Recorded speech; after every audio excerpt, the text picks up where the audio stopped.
Good morning, Kevin. Morning, Bede. How are you? Good, thanks. What are we talking about today? What we're going to do is we're going to start a series called Vedanta in Daily Living. That sounds interesting. So the first thing that we've got to look at is the first thing that when we look at daily living in the light of Vedanta, we need to see kind of like, what is it that we're doing?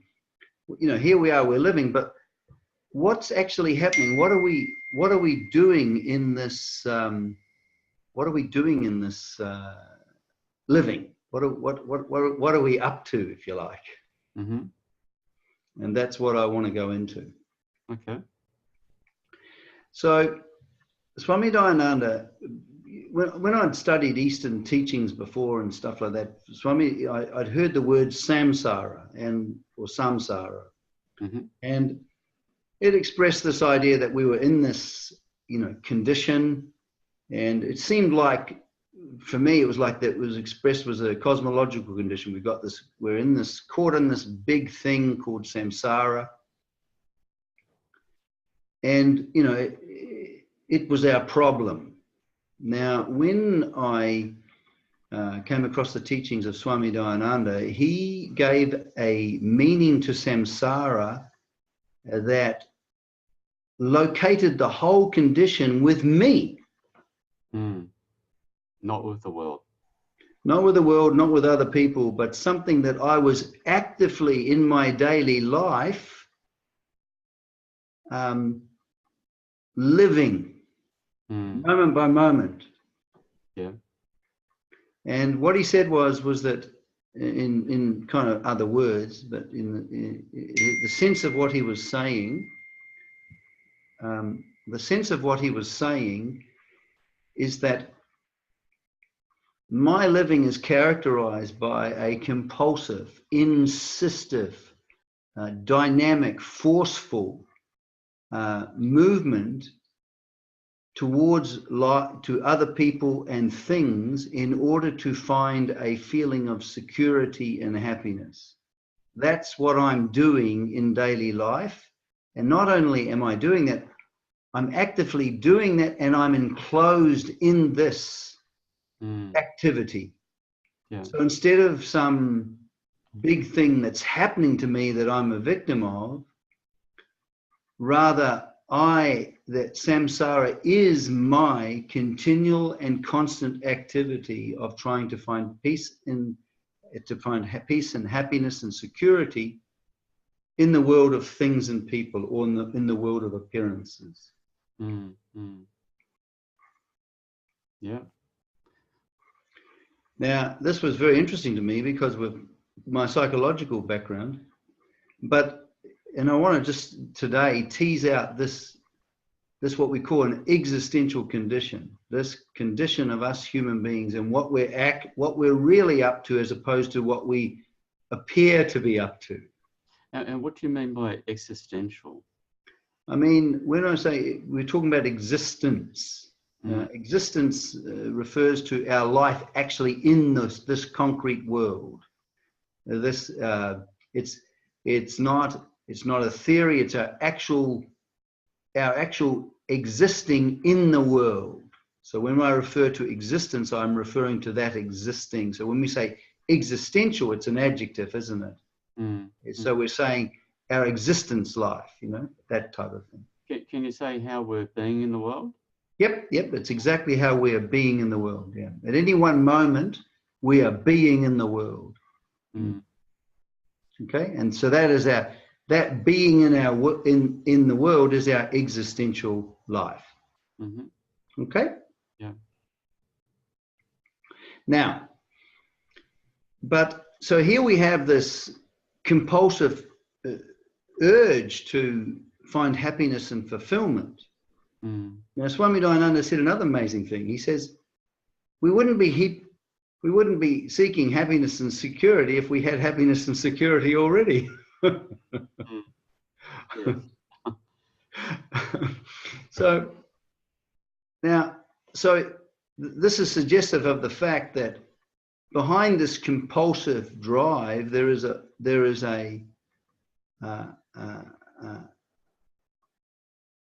tremendous unhappiness and insecurity, because why would I seek happiness and security unless I was unhappy and insecure? I think that follows. Yeah, it does. Yeah. So really, when I'm seeking happiness or security in people, places, and things, it's because there's an underlying dissatisfaction how I'm being in the world. Yes. Could you speak up a bit too, Kevin, please? Yeah. All right. So now that's the point. So now Swami Dayananda, what he unfolded was that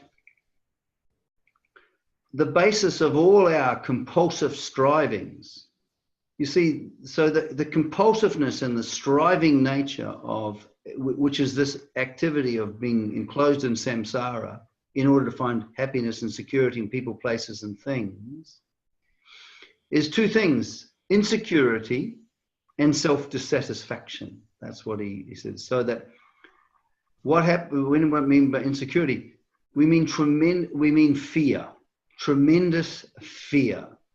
Now, just because we don't necessarily are conscious of it, we see its manifestations all over the place. There was a famous philosopher, I think it was Thoreau, who said, men lead lives of quiet desperation. So, you see, my experience of myself is an isolated entity in the world, a psychophysical entity, and I can die at any time. And I know this. And so consciously or unconsciously, there's a tremendous fear. Myself as a mind, sense, body complex, I can't help but have this tremendous fear. And secondly, he said that this fundamental basis of all my strivings is self-dissatisfaction. I hate being the way I am. So my way of being, I hate. It's self-hatred.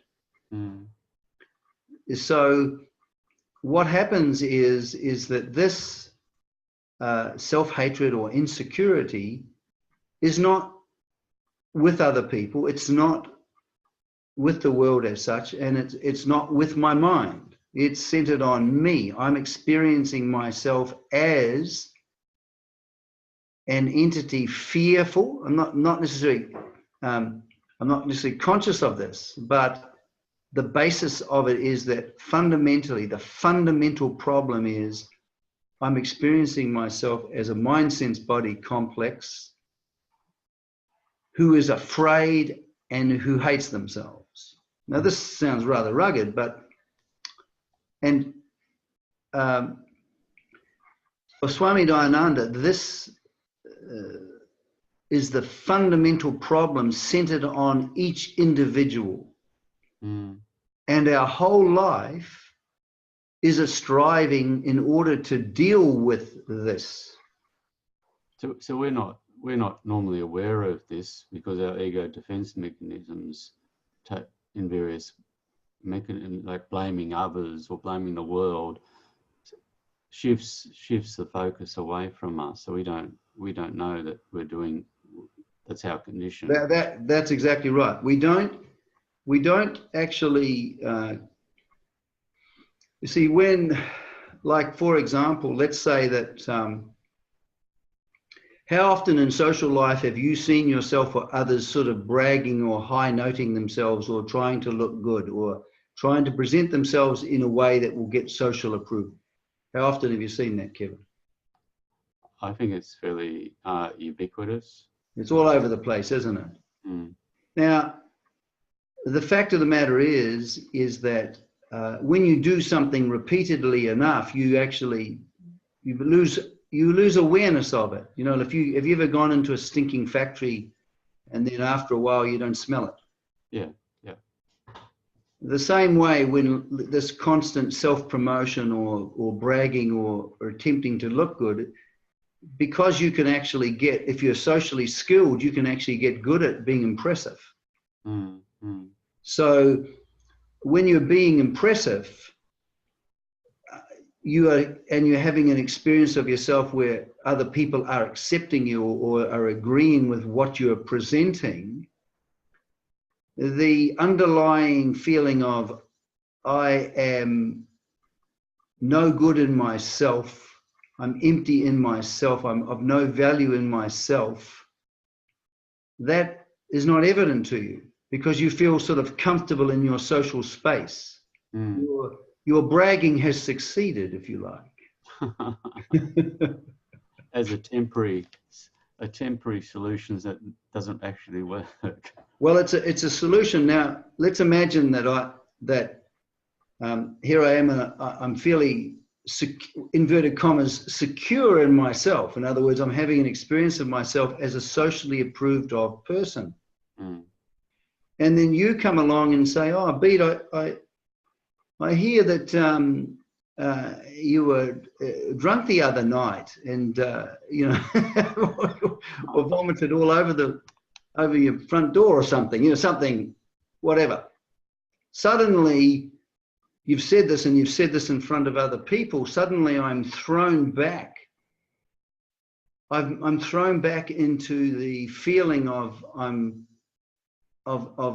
self-disapproval and non-value, if you like, diminished value, the experience of myself as being unworthy or something like that.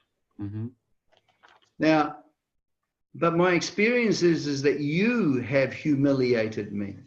My experience is saying, well, Kevin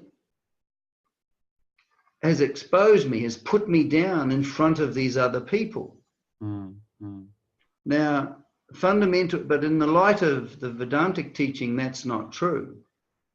What's actually happened is this fundamental, I hate being myself. I hate being the way I am, because so the self notions are not particularly good. It's like I'm no good, I'm incomplete, I'm inadequate, I'm all of these self notions that are normally unconscious, that turn into an experience of myself that I hate. I then endeavor very strongly to overcome them through various means. And so when you expose me socially and suddenly I'm thrown back into the self-dissatisfaction, aren't I? Yeah. And the fear, by the way. We fear being rejected. Fear and self-dissatisfaction go together. So, but I'm having the experience that you have hurt me or you have humiliated me. Now, Swami Dayananda would say that's not true. What's actually happened is that the self-dissatisfaction that's centered on me and the insecurity that's centered on me, that's driving all that obsessive desire to be loved and liked, has just simply been revealed. So it's not. So what's actually happened is that people and things actually don't hurt you. They just simply reveal a hurt or a misery or a psychological misery or an unhappiness that was pre-existing to that experience. Though it was unconscious, wasn't it? Yeah. But so for Swami Dayananda, people and things don't hurt you. They can only reveal an insecurity and fear that's already present, that's centered on you.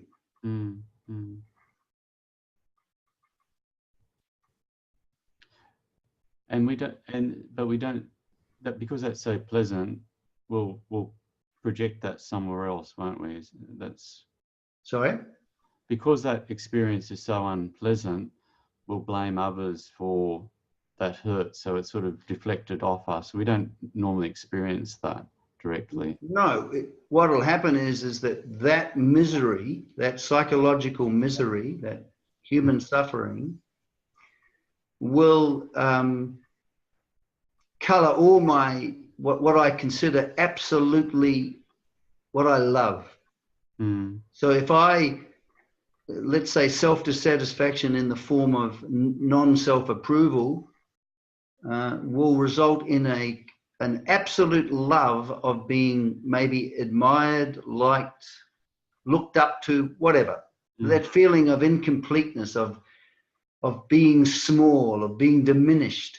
I'm going to build my whole life around defending myself against that.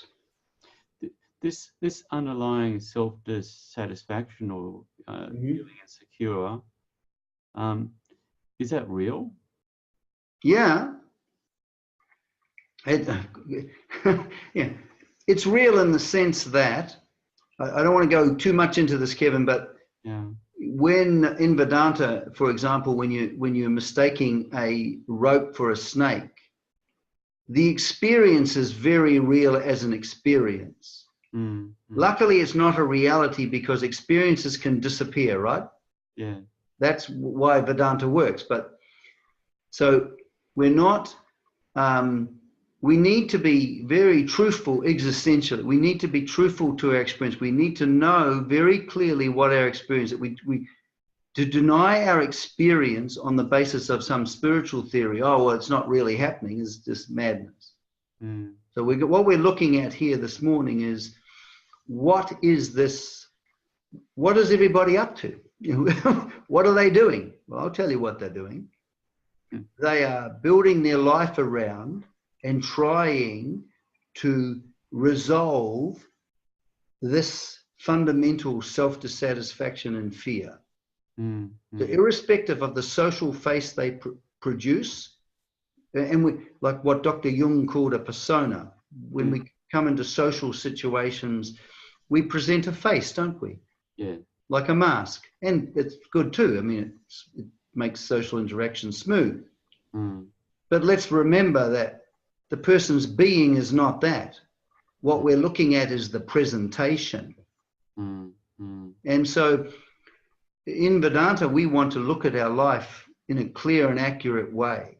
And so in the light of the teaching of Vedanta, and particularly the teaching of Swami Dayananda, is that fundamentally we have a fundamental problem centered on ourselves.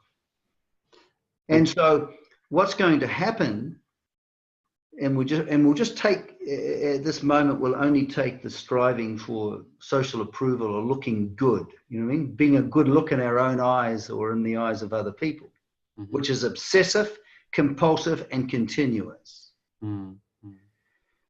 What happens with that? This is what Swami Dayananda calls a binding desire. So a binding desire is only so binding because of the pain that's behind it. Freud outlined that as well. Now, so what happens is, so in the context of that binding desire, here I am, I'm actively and unconsciously or knowingly suffering from this fear and self-dissatisfaction. Out of this arises a tremendous desire. I would love the appearance of someone saying, Bede, you're a wonderful human being. Okay? In other words, I crave and like. So you see how, because of that desire, certain appearances, I will be seeking certain experiences, and when I get those experiences, I will absolutely love them. And I'm going to call the satisfaction of getting that experience happiness, aren't I?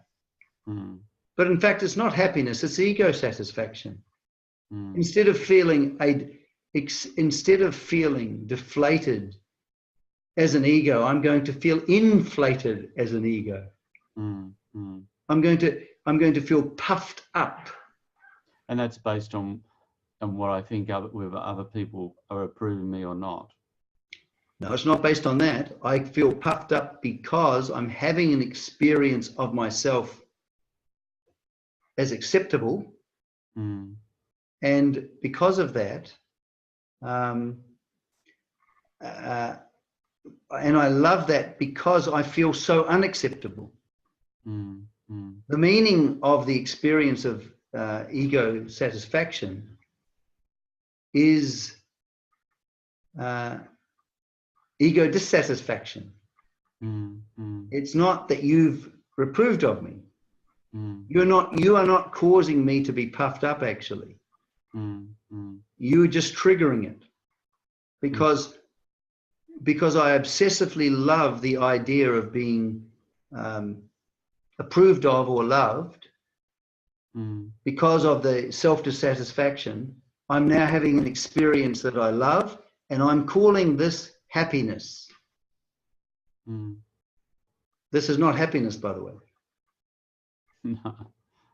This is just being, this is a puffed up feeling that defends me against the fundamental self-dissatisfaction and fear that colors every aspect of my life.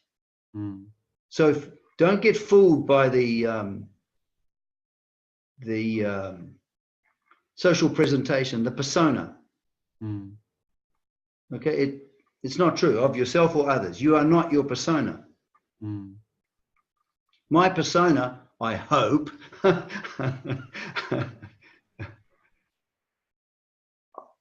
hides the depth of fear and self-dissatisfaction, which is very useful socially, isn't it? Yeah. Okay? Yeah. Now, not only is it going to produce a desire for and experiences that I love, this fundamental fear and self-dissatisfaction is also going to produce experiences that I hate. So do you ever have experiences you hate, Kevin? Yes, I've had plenty of them.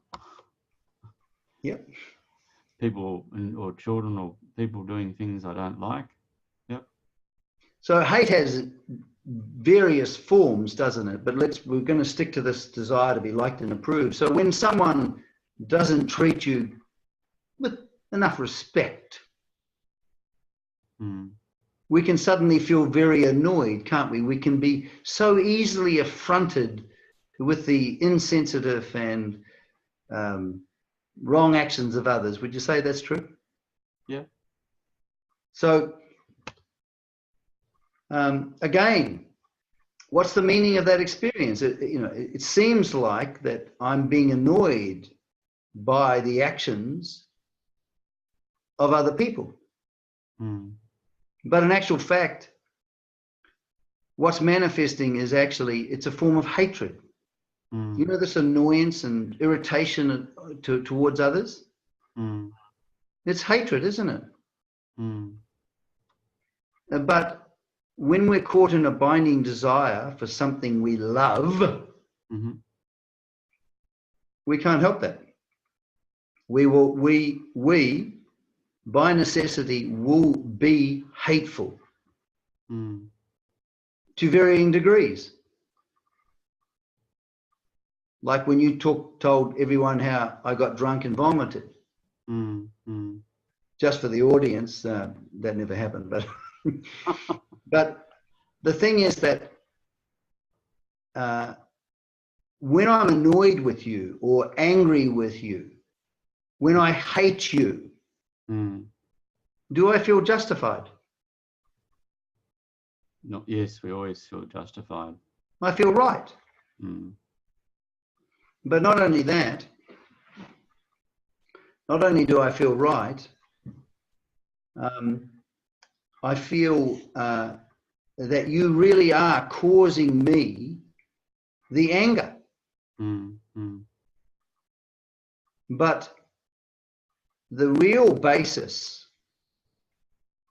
of my hatred for you, it's a necessary manifestation of this fear and insecurity. Now, Swami Dayananda gave a whole lot of talks on this and basically said when you're cut off from reality, you can't help but be miserable. And I went and saw him and I said, you don't see pathology, do you? And he said, no, there's only order. So given my insecurity and fear and self-dissatisfaction, I can't help but hate. It just can't help it. Now, if I might try to, and Freud talked about this, I might have, because I've got a nice, noble, spiritual idea of myself, I might deny the fact that I hate, and I may not even see that I hate, but I hate. You know when you have that fighting attitude against life? You ever had that one? Because you feel life is attacking you, you kind of have this attacking attitude towards life. And that can take even the form of being angry with the world or other people. Even if attacking seems too strong, it'll be some form of, fighting back, if you like. Yeah, Swami Dayananda called it the ninja stance. We're like ninjas. Well, it goes with the territory. And it manifests in many, many different ways, but he said the problem is fundamental. In other words, it's just one thing, though it manifests many, many different ways. So we all clear on that? I have a striving for experiences that will make me happy. In other words, that will defend me against the experience of me being fearful and being self-hating or self-dissatisfied. And I also have a tremendous amount of an aversion to certain, I just don't want them to happen. I have fears about various experiences and because I hate them. Okay? Now, so we've got love, we've got hate. Now we've got the next one. Guess what that is? Fear. You see, when you finally got something that you feel is going to make you happy, right, and that you're experiencing, this is making me happy, right, which is complete and utter dependence on an object for my happiness, isn't it? Then I'm going to be continually fearful of losing it. I'm 64 now. I know that as age goes on, I'm going to slowly lose my biological life. Now, things like that bring about fear. So fear is such a common thing. So, and most Western psychology think, okay, people got problems with anger, people got problems with fear. The fear is not the problem. The fear is that's a manifestation of this fundamental thing of fear of annihilation, fear of non-being, which is the strongest fear possible, centered on ourselves. And it manifests as fear of particular things, doesn't it? Okay? So here I am, I'm engaged in the life of samsara, trying to seek happiness and fulfillment in people, things, and situations. And I'm going to succeed at this and I'm going to fail at that. Is that true? I'm going to experience what we call losses. Is that true? Yes. I'm going to lose. So what happens is my mind builds up. My mind builds up with more and more misery, sadness. So you have these three things. You have experiences that you love and that you have loved in the past.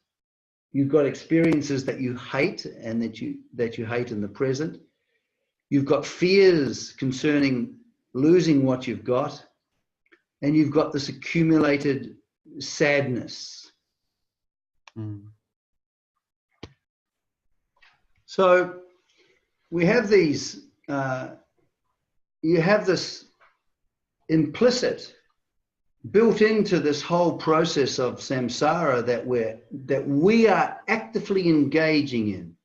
Now, this is a great thing that we're actively engaging in, because wouldn't it be good if we could cease to be actively engaging in this activity? Of seeking happiness in people, places, and things. Yeah, well, that's what our whole life is about. We're riveted to the world of appearances because of this psychological misery centered on ourselves. And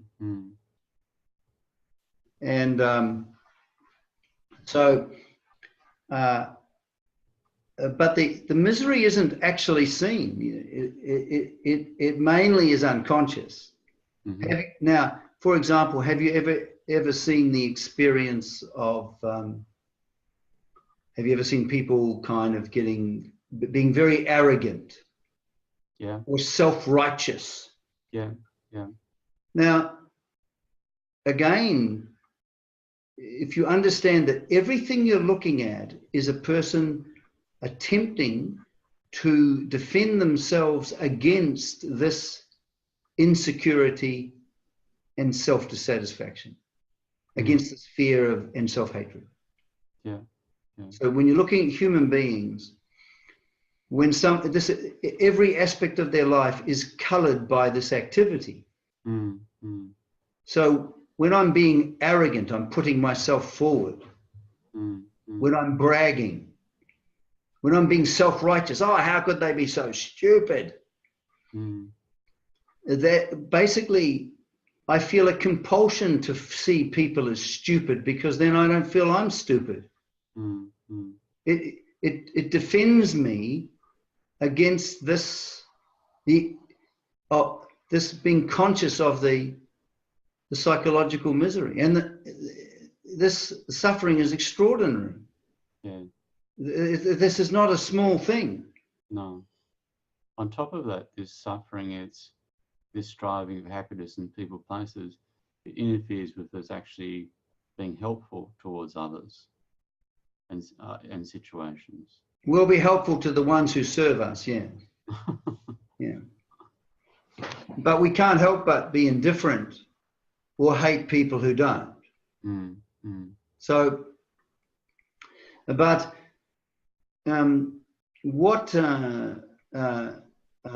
so when Swami, and you see the problem is that people can think, well, you see, so this is now,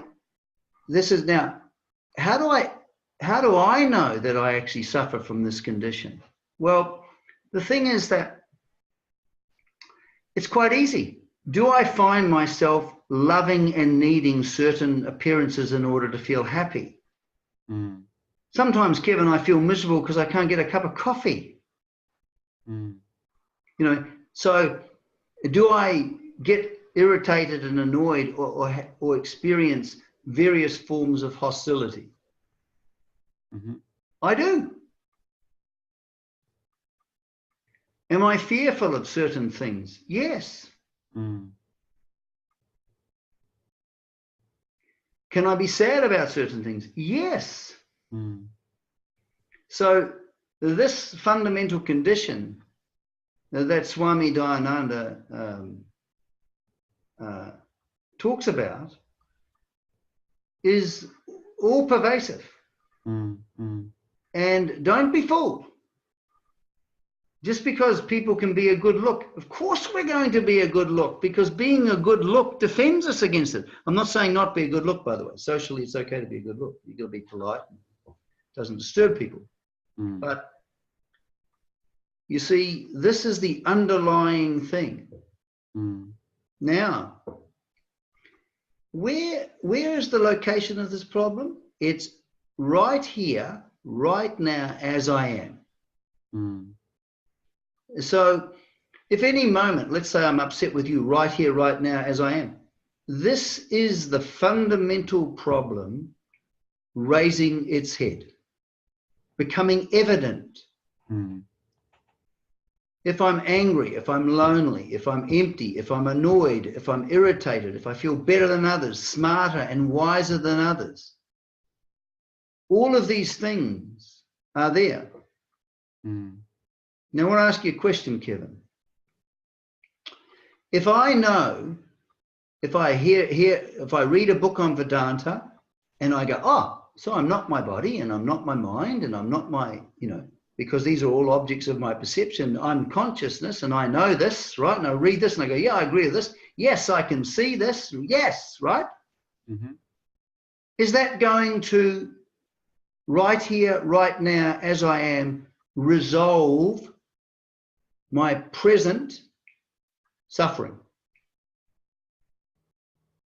It doesn't appear to do so. Can't. It's a conceptual idea. Is it because it's only a notional understanding? It's not change. It's not even an understanding. Mm. For Swami Dayananda, the whole purpose of Vedanta is to bring about a change, a transformation within the individual. Mm. And so that the purpose of Vedanta is this transformation. It is not knowing about Vedanta. Mm. Mm. So when we talk about Vedanta in daily life, we are talking about using daily life in order to resolve the fundamental problem that's centered on us. Mm. And this is a fundamental problem of insecurity, fear, and self-dissatisfaction. Mm. So you see, some people think that Vedanta is studying books and knowing something away from ourselves. Mm. Mm. But Swami Dayananda said Vedanta is you.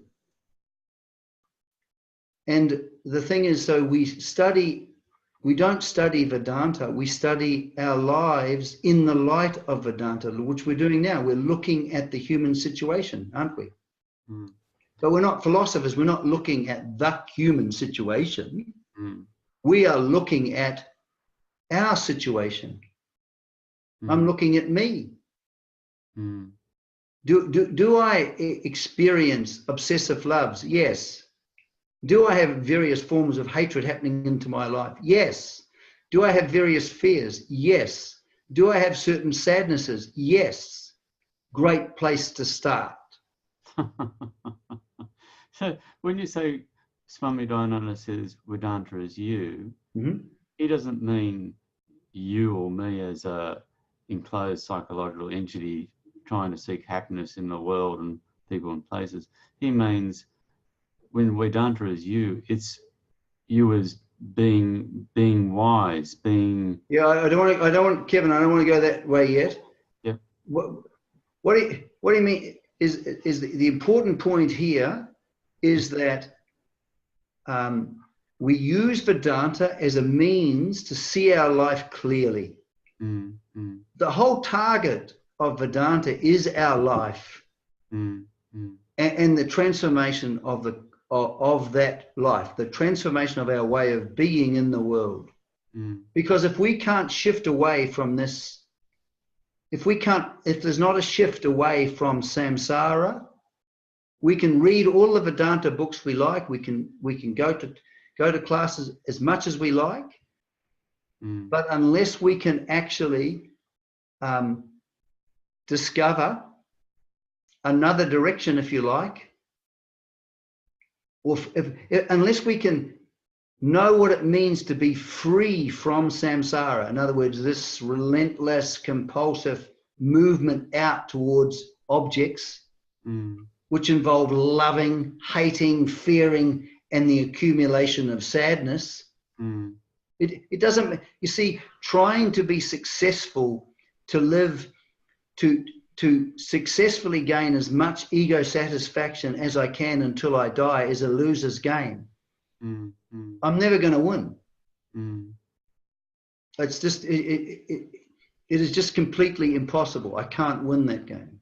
Mm. And yet, you know how if a pain is so painful and then someone offers you a pill, how attractive is that pill going to be? Very attractive. Yeah, because it takes the pain away. Mm. The same way, when people, places, and things give us the experience of being free from self-dissatisfaction and fear, self-hatred and fear, what do you think? How attractive are they going to be? They've become very important. The whole world. You see, so we have a relationship in the existential condition of the samsara, which is an existential condition. Mm. The world is either something that gives you happiness or takes it away. Mm. And so then, because it is what gives you happiness or it is what takes it away, you have to dominate it enough and control things enough so that you can get the happiness that you want, that you think you want. Mm. But the question is that happiness? Mm. Is ego satisfaction happiness? Is being puffed up as a person? You see, the interesting thing with Swami Dayananda's understanding of psychology is that the human personality is a inbuilt structure that defends. It's a defense against this fundamental problem. Mm. Mm. And that's why efforts to change personality doesn't work, because of their defensive function. You see what I mean? It's just shocking. Oh, I know it doesn't work. Yeah. Because, and you see, have you ever wondered why, for example, this is what made me go to India and study under Swami Dayananda, was because of my Freudian studies.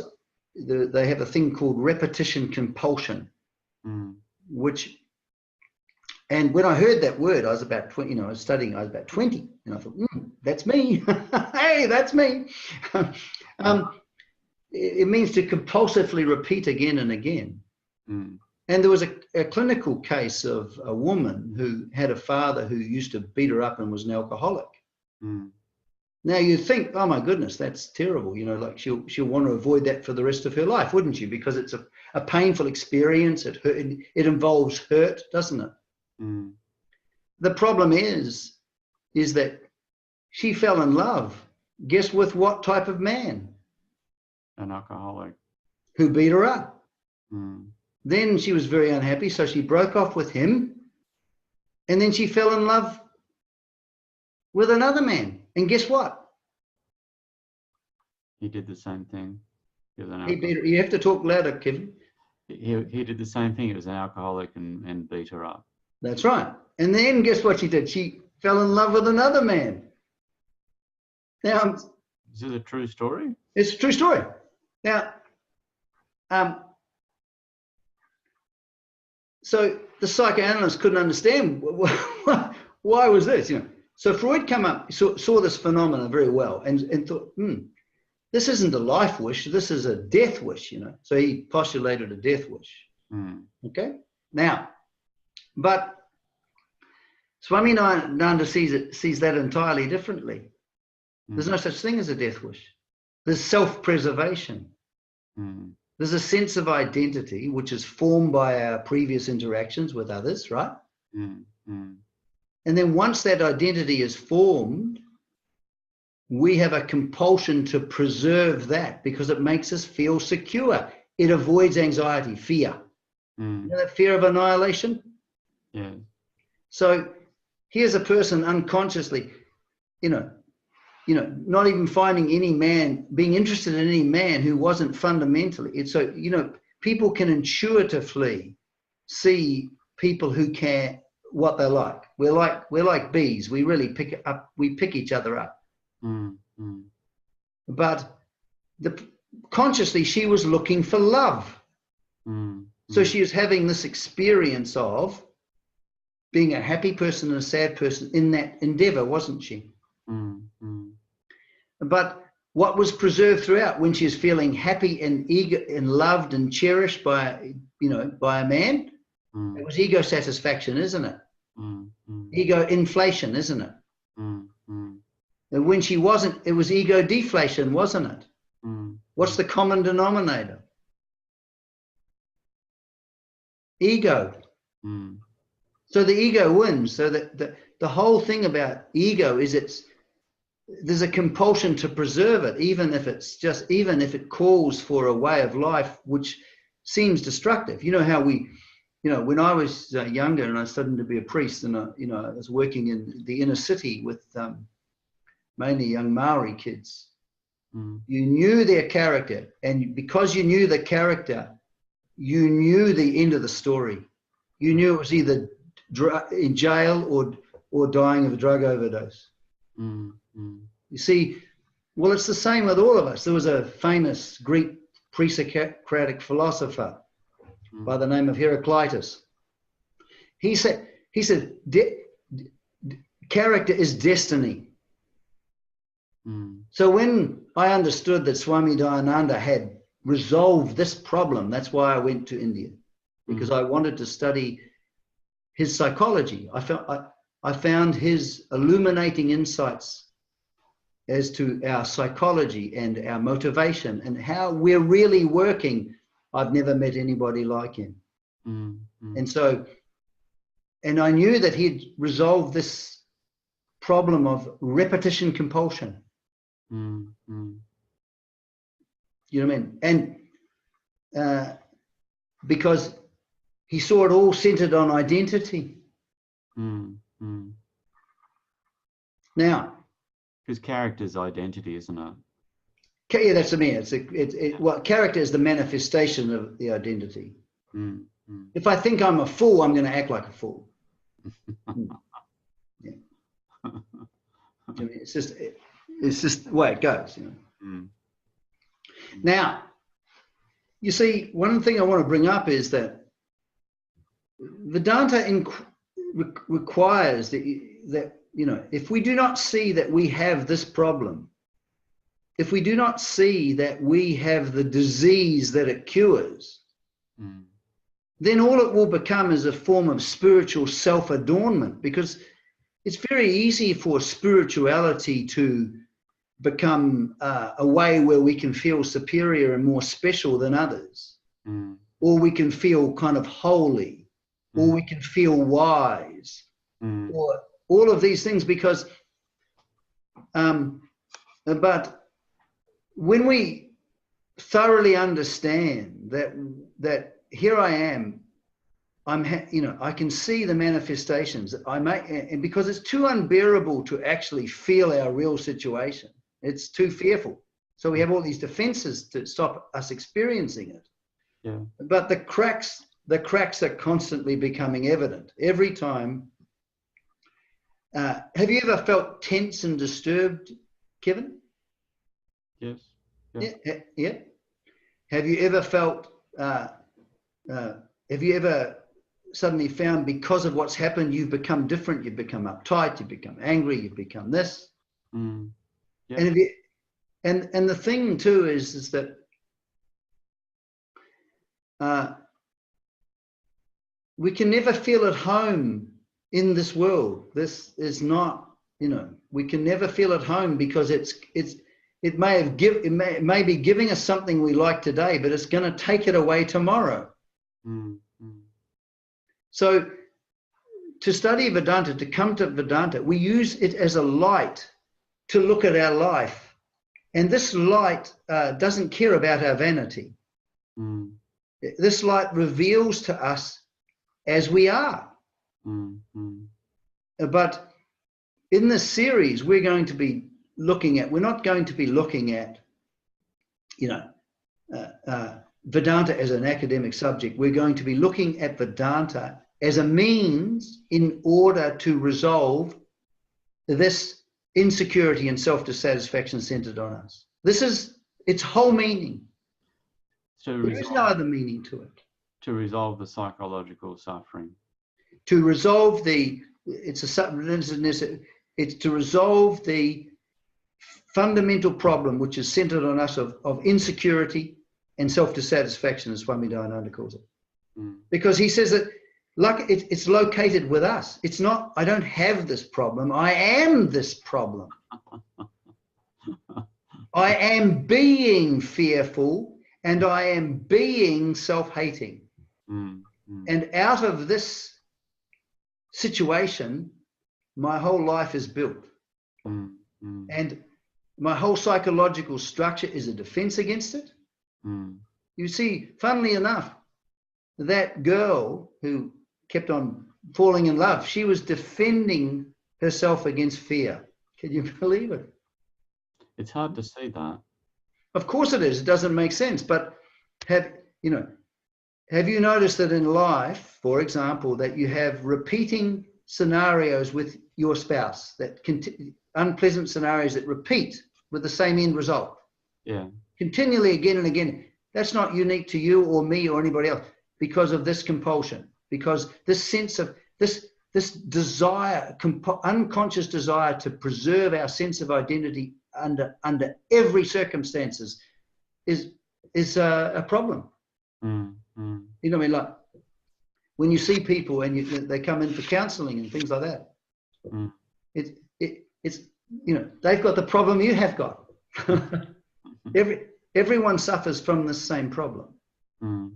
But if we are not willing to examine our experience in the light of Vedanta, because to examine our experience in the light of Vedanta is to examine our life, isn't it? Yeah. So if, for example, I'm upset with my spouse, and I think that I'm upset, and I think that she has, she's caused it. In the light of Vedanta, I'm delusional, and yet I feel right. Yes. So the question is that, am I prepared to look at myself in the light of this teaching? This is hard. This is not easy. Because on one hand, we do have an innate appetite for the truth. That's true. But on the other hand, our whole life is built trying to avoid the truth. Which trying to not see anything that's going to disturb us. And so we can, like when someone criticizes us, have you noticed that when we feel defensive and we just want to attack back? Have you noticed that? Yeah. That's the desperate fear. Something's being revealed, something's coming up we can't stand to experience. This shows you the depth and the strength of this fundamental problem. Now, the good news is, and I know no other teacher besides Swami Dayananda really that can articulate this or deals with this in the way that he does, his teaching tradition. So we know whether or not we are benefiting and understanding the teaching only to the degree we are resolving this problem. And we're not going to resolve this problem by saying I am consciousness and all of this stuff. We have to start with where we are. And it's right where we are, right now, right here as we are. This is the only place to resolve this problem. Because life comes to us moment by moment. Is that true? Yes. It's like an hourglass, isn't it? One moment followed by the next moment, followed by the next moment. The moment of our suffering is right here, right now, as I am. It's right in my face. My spouse has done something, and here I am. I'm now in this fundamental problem, aren't I? I'm being this fundamental problem. It's in my face. Is that true? What we're going to look at is how do we resolve that right now, right here, as we are. That's going to be our total approach in this series of talks. And that's why we say Vedanta in daily living. We're not going to be talking about some disembodied spiritual world or any of that stuff. We are going to be dealing with our existential situation and understanding what it means to bring about a transformation in that daily living, in that way of being in the world. Okay? Yeah. All right. Well, thank you very much, Kevin, and we'll see you next week. Okay. Thanks, Bede. Bye. Bye.